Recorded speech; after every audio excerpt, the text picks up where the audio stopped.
Okay, so the plan is over the next few weeks we're going to be building and repainting, shall we say, a couple of TIE fighters. I'm hopefully going to be doing Vader's advanced TIE fighter and an X-Wing. We've also got the Y-Wing coming.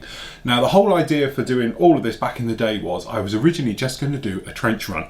Okay, so we wanted it to be something around about the size of sort of cutting mat, with an X-Wing, with an exhaust port, you know, literally something like this. And then we were planning on having a couple of TIE fighters and Vader's one behind it, all right? So roughly about 1 meter long. And then width-wise, the width it takes for three of these to sit together. Now, the problem with that is to make it good or look halfway decent, we need to have a little bit of a backdrop to actually have the trench, okay, and then the floor. Now, as we all know, these great ships, we can get these out.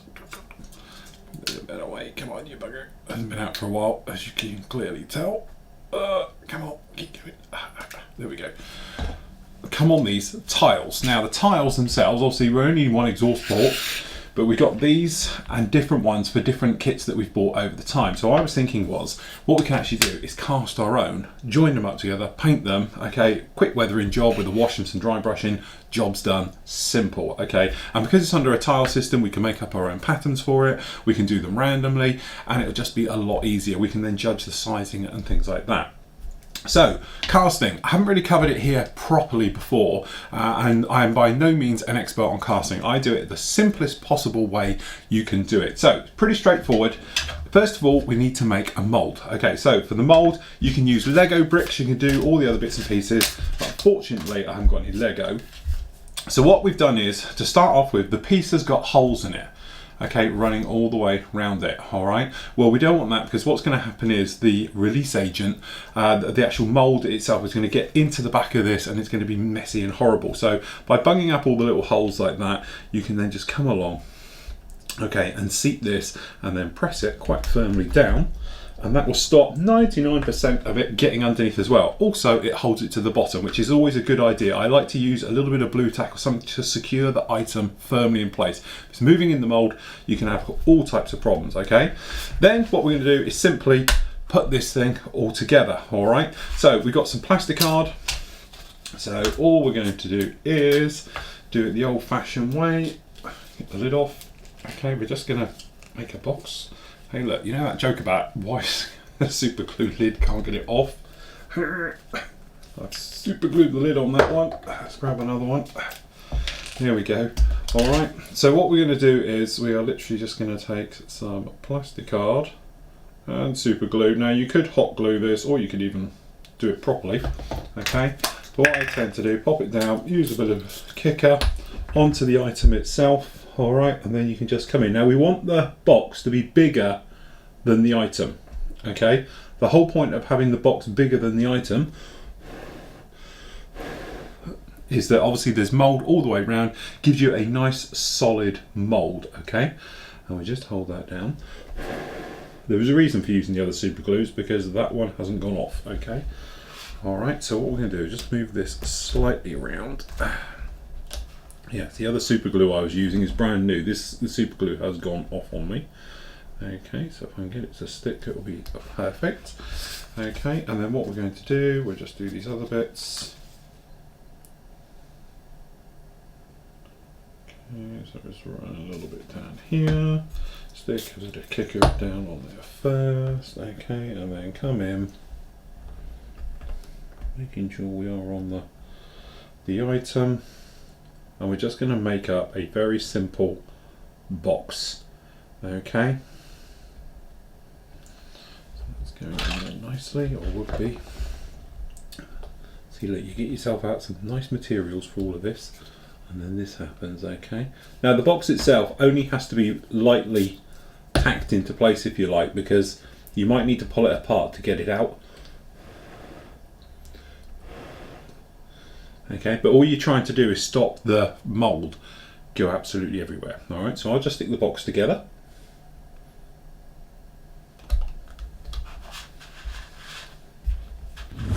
Okay, so we have our mold made, okay? Very simple, very straightforward. Now the whole idea with this is that you can break it apart to get it out, okay? Because some of them, they don't just lift out. Some of them, they pop out quite easily. Others are a little bit tricky, okay? And they don't like to come out. One thing I learned a while ago was that, and I have got a big can of it up there, I've got some silicone release agent which you can spray, which makes everything come away from the mould and everything very nicely. The trouble with it is though, painting it with our stuff hates it. It's very difficult to get rid of this stuff, even with like, you know, very airbrush cleaners and you know, plastic prep won't touch it. It will not get rid of silicone, and you come to paint them, especially with airbrushing, and it hates it. It needs a small amount of that stuff to do it. You could do something like, you know, petroleum-based jelly, stuff like that, all over your mold, but usually they pop out as long as your details are like ours are. So it should just come off in one bit. There's nothing like it's going to get stuck. There's no underparts or anything else it could have trouble with. It's pretty straightforward. You should be okay just to actually get the mold to come out. Now the stuff I'm using is this one, okay? So this is the stuff. Now this isn't the A and B. Now there's loads of different ones on the market. This is just literally the one that I've used for a few years now. It all comes from the same place where I got the resin. You might remember when we did the resin on the Star Destroyer and things like that. This is the actual rubber mold. Okay, so it's a polyurethane mold rubber solution. So you have a part A, which is obviously the main bit, and a part B. Okay, the part B is usually the activator. Okay, so yeah, definitely. All right. So in this one, what you actually got is 1.5 kilos. Okay, which will make A and B, and then you've got the little thing like the pot life is 10 to 15 minutes. That's your working time. You can use it before it starts to go off and give you trouble. Okay, and it demolds in about 18 hours. That means it's totally cured and ready to go. I usually give them 24 hours if I'm honest. Okay, the ratio for this one is your important bit. So it's 50%, sorry, 100% A to 50% B. Okay, so basically it's 2-to-1 ratio. Very important to make sure you get these correct. More so in a moment really with the using the resin than it is with this stuff. This one you can almost get away with being a little bit iffy on both sides. The other one though, definitely with the resin you need to be a little bit more spot on. Okay, so in true form I haven't got a cup, which is typical of me at the moment. I thought I had a load of plastic cups here kicking around from before, but I think we used them all when we did the rubber. So I've got here is an old plastic bowl. Is what we can use to mix this stuff up in. I like to use wooden sticks. Remember, don't make sure it's got any nasties on these things at any point. Make sure they're clean, fresh ones. Don't use it if you've got paint on them, if they've had super glue on them or anything else like that. But you want something that can get right into the edges to give everything a proper mix. You don't want something that's just like tapping away at it. You need something to get right way around the edges because you need all of this to mix together. The mixing part I find is the most important because before, again, more important with the resin, but even with this as well, if you don't mix it up properly, it cures at different times, different speeds, and sometimes it doesn't even cure at all. And that's when you tend to get things like cracking, air bubbles, frosty effect is the other one where it's been poorly mixed, and stuff like that. So what we'll do is some shot glasses we can use for measurement. Now, I always go completely over the top with the amount of mold release because I've been caught out before when I haven't had enough. Okay, so that is the way you actually want to do this one. So what I'm going to use is these shot glasses for my measuring. So this is A. Okay, now you could do this by weight if you wanted to. This is a nice new one. So we just pull out the ring if you can get hold of it. They're always a bit of a pain to grab. Okay, and then release the air. Oh, this one's really on there tight. Okay. Right, now this will look like horrible rubber. So what we're going to do is 4 of these, and this on its own doesn't matter. Okay, so we're going to do 1. Make sure we get most of it. Now, as I say, with this, it's not massively important. Okay. 2.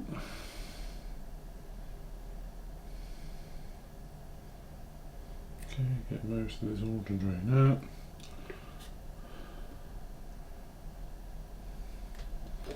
3.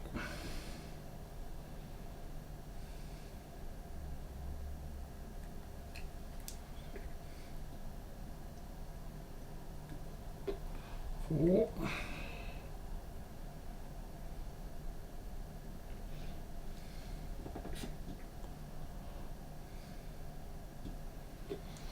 5.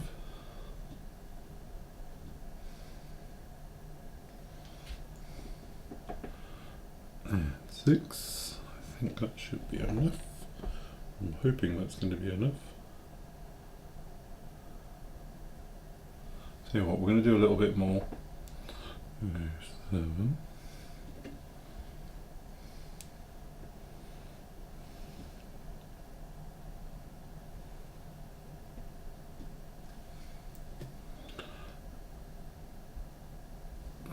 8.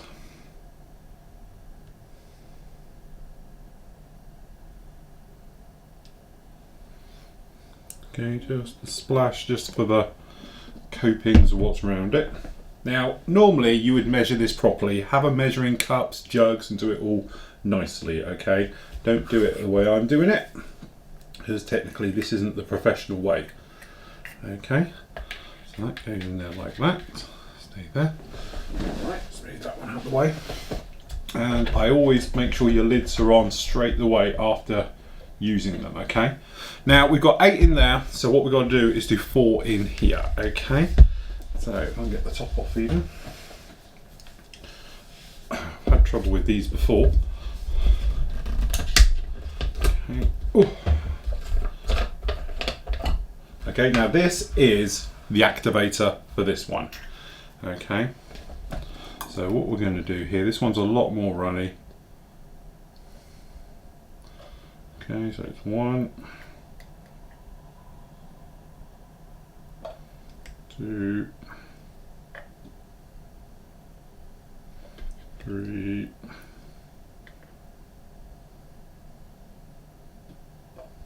4.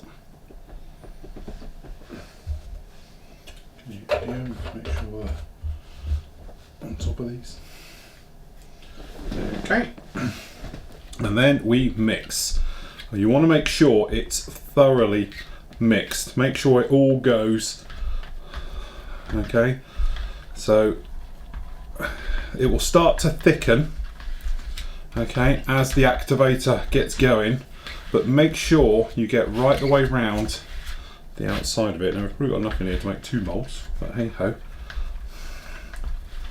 Okay, but what you want to do is make sure it's an even colour as well, okay, because that goldy colour will come in, so you're not looking for anything that's white. Make sure you haven't got any bits on the side, okay. Also try and keep it without sticking tons of air in it, which I know sounds silly, but it's almost impossible not to because of the action you're doing here. Okay, and as we know, we've got around about 10 minutes before this will start to become a problem. Alright, so we're happy how that is, and it's always nice to use a clear bowl so you can see exactly what's going in. Okay, and you'll feel it start to thicken. It goes from being really, really nothing to start to thicken up with you, and it just starts to get a little bit harder. Now this is one of those things, I haven't done enough of this to know when is the right time to pour it. Never really been good at that, it's always just been luck. So I just tend to feel it when it starts to get a little bit thick, okay, that's when I pour it in. So literally I just keep stirring at it, keep mixing it all the time, making sure we're getting in all the areas, okay.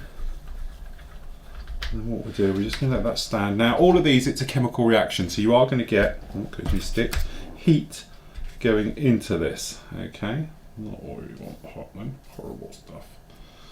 Okay. And then what you want to do, just let it stand, and all the bubbles and all the bits will naturally come to the surface. Now I know guys use vibrating things and various things to get the bubbles to come up, but obviously through the mixing action you're always going to get bubbles in this. I don't have a vac chamber or anything else that will take care of it, okay. So there we go, that's just starting to go, and when this stuff starts to go off, it really goes off. Okay, so we just stir him around a bit.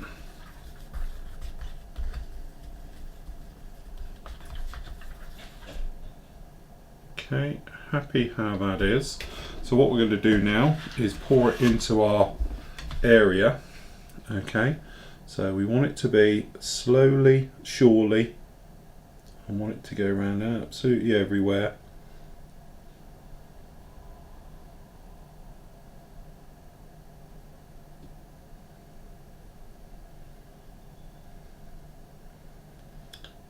Okay.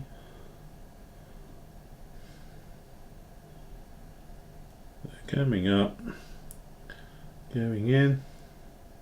Then obviously you want to carry on filling and filling and filling.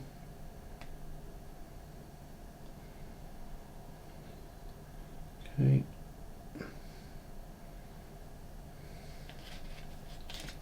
Actually, that wasn't half bad. Okay. Amazingly, we had no leaks, which is good. All right.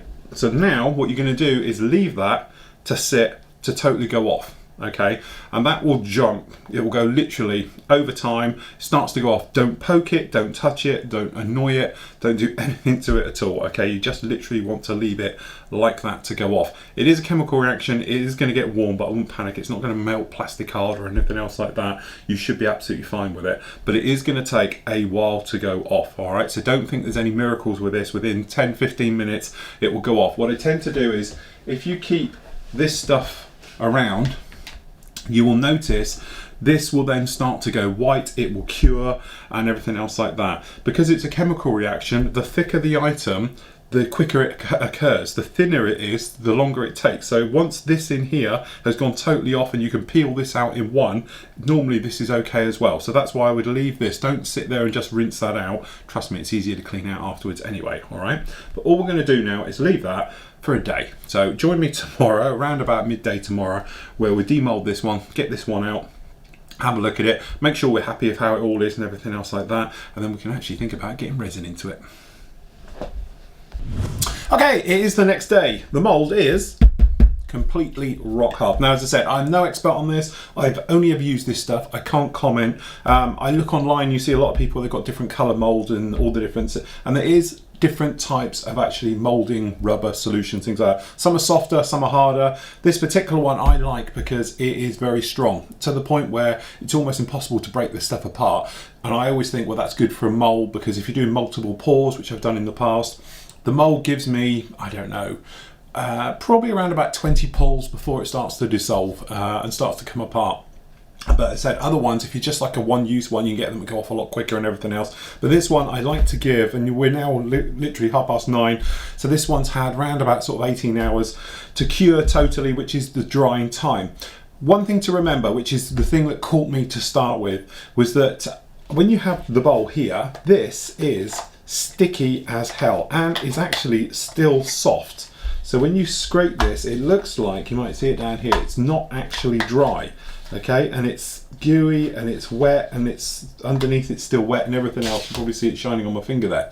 Okay, now the thing is, this is because it's a chemical reaction. There isn't a lot of it in there. It's very thin, very smooth. To be honest, we had a little patch of it on here which was completely soft and squidgy.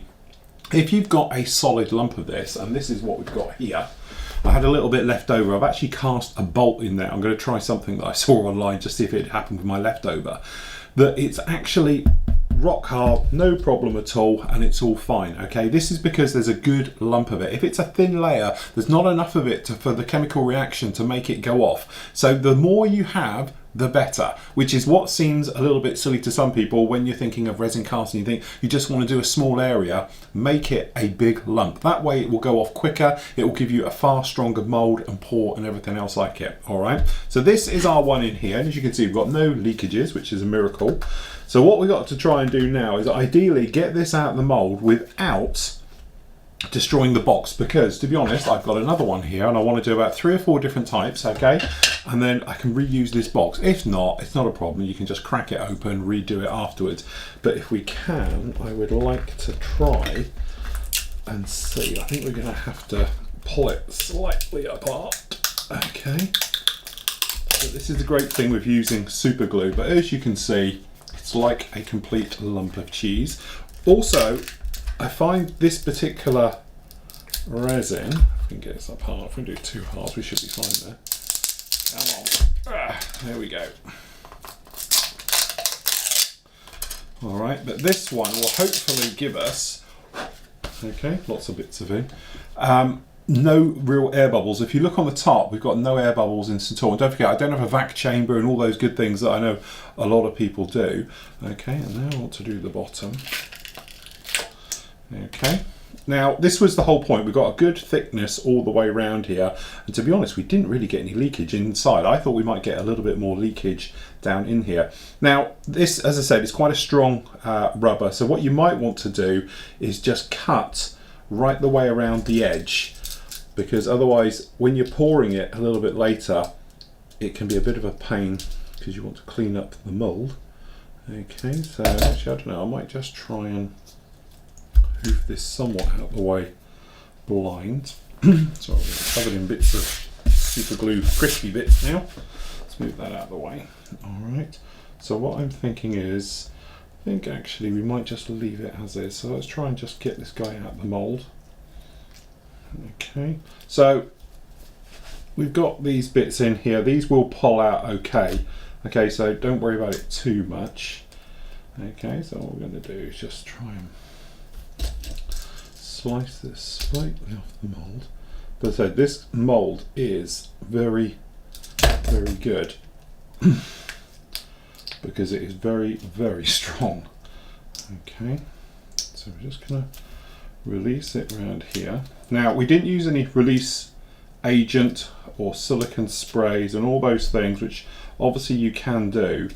Alright, now the idea behind not using those is because they transfer, and when you paint it all goes off. So all I'm doing at the moment is just working it slightly so it all comes away just a little bit easier.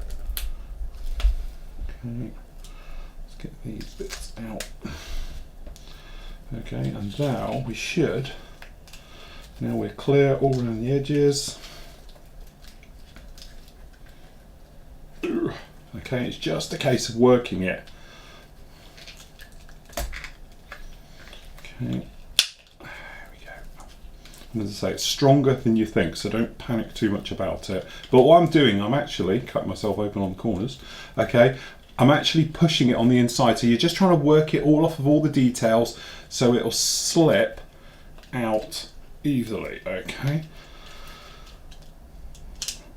that's not quite ready yet. There we go. Okay,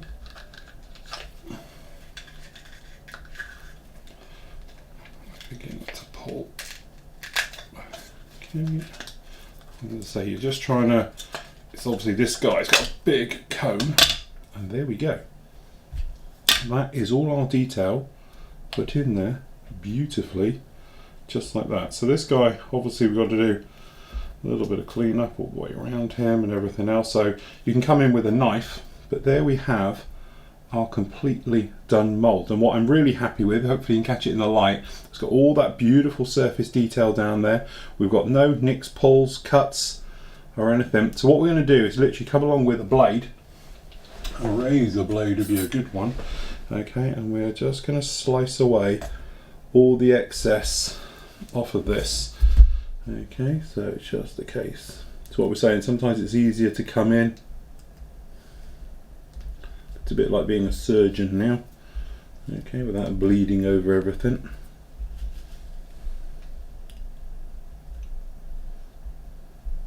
Okay, and don't forget, this is just your bottom side, so you're not too worried about it. It's all pretty clean.